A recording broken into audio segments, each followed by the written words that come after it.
Hey, it's Dr. Amanda with Straightsmile Solutions, straightsmilesolutions.com, and let's talk about elastics and while wearing it subpar, under 22 hours a day is subpar, that is part-time.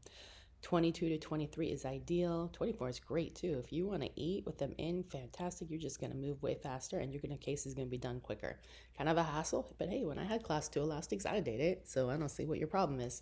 You can do it if I can do it. So those are what's acceptable and what's not. The problem is patients will take exactly what you say, literally take it out while you eat. Remember, that verbiage was designed back in the 50s and 60s when people only ate 3 meals a day, sat down, ate a 20-minute meal with their family, and they're done.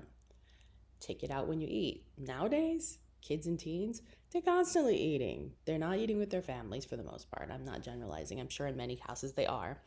But they're eating this, they're having a snack, they're at Starbucks, they're drinking this.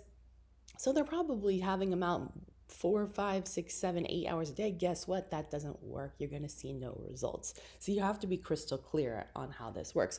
Second thing I wanted to say was that why are you even treatment planning elastics? To me, that's pretty much always the second tier option for correcting bites. It's a few situations. And granted, I'm generalizing. You've got braces, you've got aligners. You've got growing kids, you've got non-growing adults. So there's 4 different buckets here. So sometimes they might be the only options, but in growing kids, they're rarely the only option or the best option.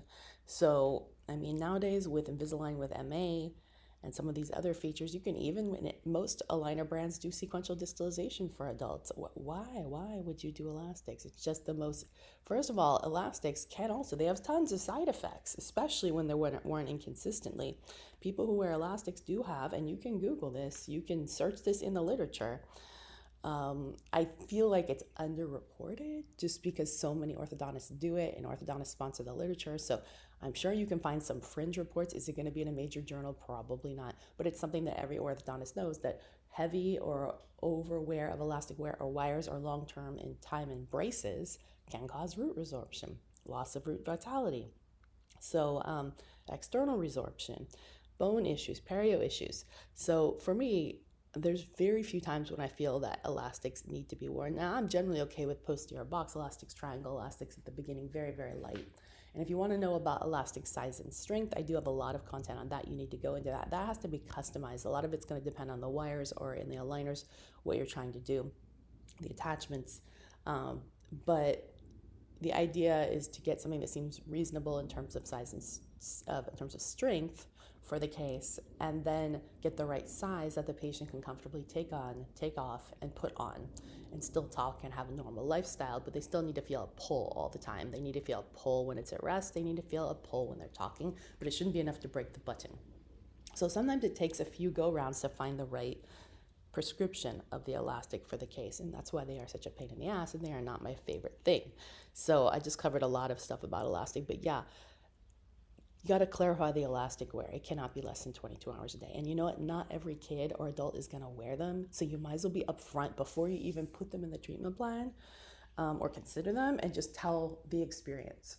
This is what I expect from you. If you honestly don't think you can do it, I'd rather not do it at all. If you want to try it for 1 month, that's fine. If the patient honestly wears them as prescribed, you will honestly see a visible change in the bite between appointments, assuming your appointments are 4 to 5 weeks apart. It can be an extremely visible change. It should be very visible. That's why I like taking pictures, because it's subtle, so the patient may not notice, but it's not so subtle that an orthodontist wouldn't notice. So keep that in mind, because I call bullshit when a patient comes in and the bite is exactly the same. I'm like, that's nice, you're wearing them, but you're not wearing them 22 hours.